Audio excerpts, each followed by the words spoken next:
I'm going to start with Carolee Sanchez, who is a poet and now an ancestor.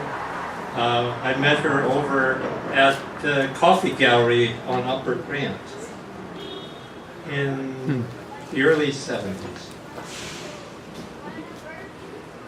You going to do a Carolee call? Okay. And I'll do this one. He also published that book. It's a great book. Get it. This is from her Conversations from the Nightmare. They have disappeared me, as they have done to all my ancestors before me. Are you watching? When I wear a modified version of the traditional dress of my Pueblo tribe, it is not familiar to those outside the Southwest, but it is real. Look close. I may vanish before your very eyes. It is not a Pocahontas dress. I do not wear feathers or a headband or beaded moccasins because my tribe does not wear those things. Each tribe adapted various forms of European beads and ruffles and braids that became traditional, ceremonial dress by the late 1700s. But they are Indian because we wear them, because we put them together in a certain way. Are you watching? I may be disappearing right now. It keeps happening when I remind you who I am, and pretty soon you don't see me anymore because I'm a leftover primitive, and you're supposed to feel sorry for me because I am poor and diseased and ignorant and alcoholic and suicidal. You see how it happens? Really? What goes on in your mind when you see any of us wearing our ceremonial dress? We have not been terminated or exterminated. We are here all around you, but you disappear us every day. Are you watching?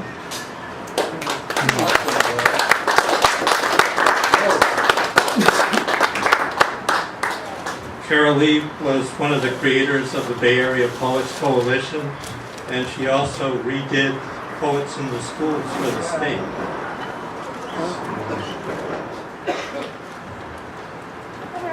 Another person I met at the Coffee Gallery.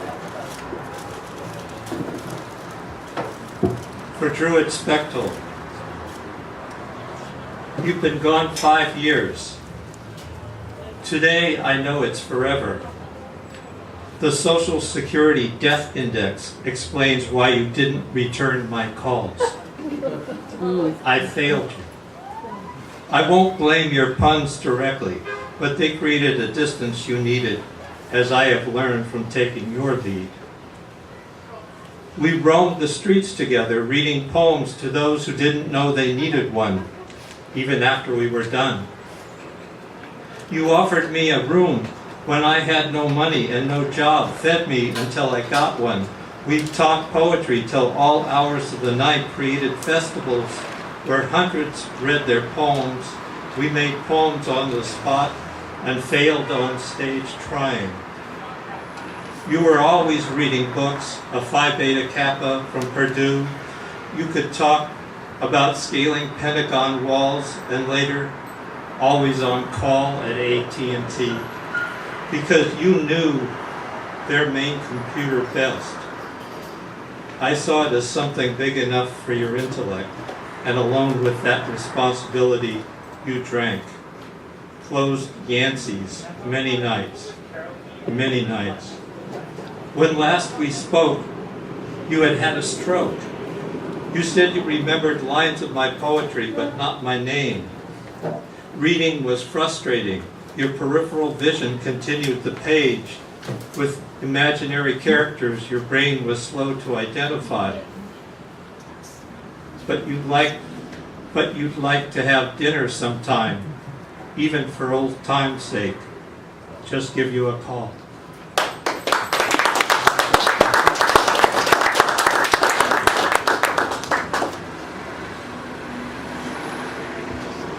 inside the Volkswagen. All of life has meaning, whether it is born or not. We are all a part of all that is. Each of us can say, I am the center of the universe. Spirit first, non-local. Imagination is primary. I remember 20 years ago sitting in a Volkswagen, the two of us talking to the child who would not be born. At our best, we are telepathic. We are always at our best, though not always in these bodies of forgetfulness. We make mistakes. Perhaps we make mistakes to learn, to make choices, to show courage.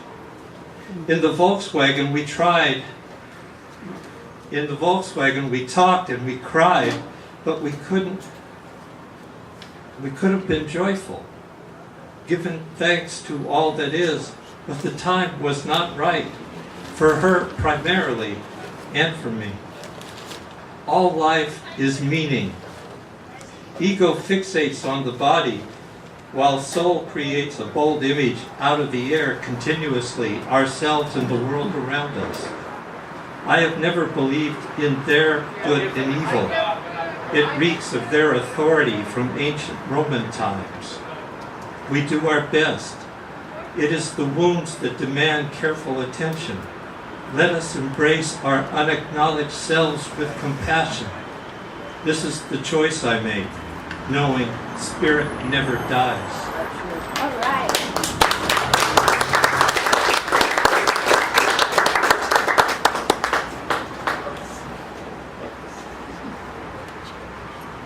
I'm from Sonoma County, and I grew up next door to my cousin Rick. Cousin Rick was not a statistic. He went to Vietnam as a helicopter mechanic and returned. He called me 2 weeks before he died. He went to Vietnam. It was not a choice. He called me 2 weeks before he died. That was 10 years ago. Why now? It was not a choice. He was drunk. He was angry. That was 10 years ago. Why now? He was my first playmate. He was drunk. He was angry. I was shaking. He was my first playmate. We fought a lot. I was shaking. He was confessing. We fought a lot. We worked together. He was confessing. Wasn't always a mechanic in Nam. We worked together, tore down houses, saved lumber. Wasn't always a mechanic. I loaded bodies into planes a lot, tore down houses, saved lumber. It's the faces. I loaded bodies into planes. He took up taxidermy. It's the faces. Dead animals hung from the ceiling. He took up taxidermy. Live lizards and snakes, cages in his bedroom. Dead animals hung from the ceiling. Drugs don't stop the dreams. Live lizards and snakes, cages in his bedroom. He fed them daily. Drugs don't stop the dreams, but the body breaks down. He fed the silence daily. Cousin Rick was not a statistic, but the body breaks down. The helicopter mechanic returns. Wow.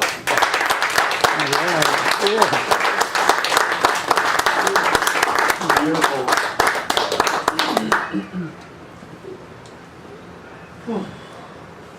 Yeah.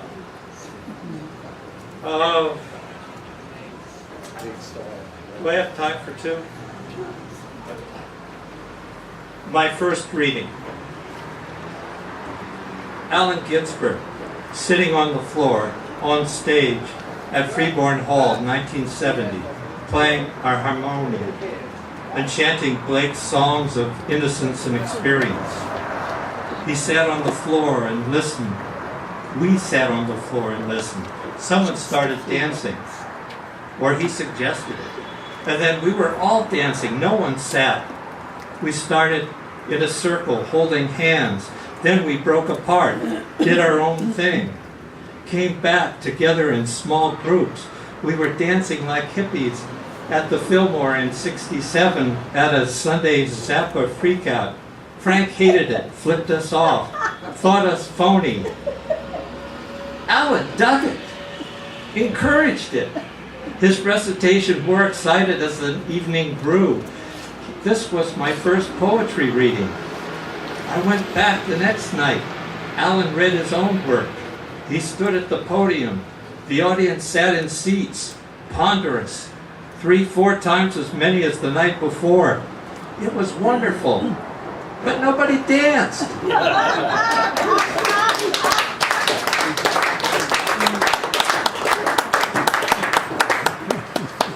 And this is Amphibians of Consciousness for Carolee Sanchez and Diane DePrima.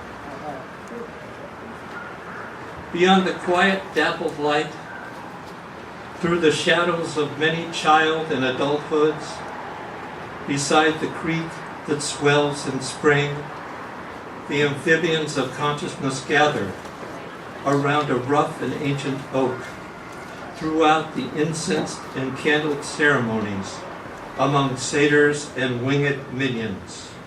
The amphibians of consciousness dance underneath the oak's gnarled vertices, below the moon's near-ivoried horns. Behind the millennial masks of lifetimes, the amphibians of consciousness sing. Before an alchemical fire, over the remains of 500 years of kings and queens, the amphibians of consciousness enter between the crackling tongues of flame, for the time of the phoenix is upon us, and within that soul-deep realm, the new journeys begin. Thank you.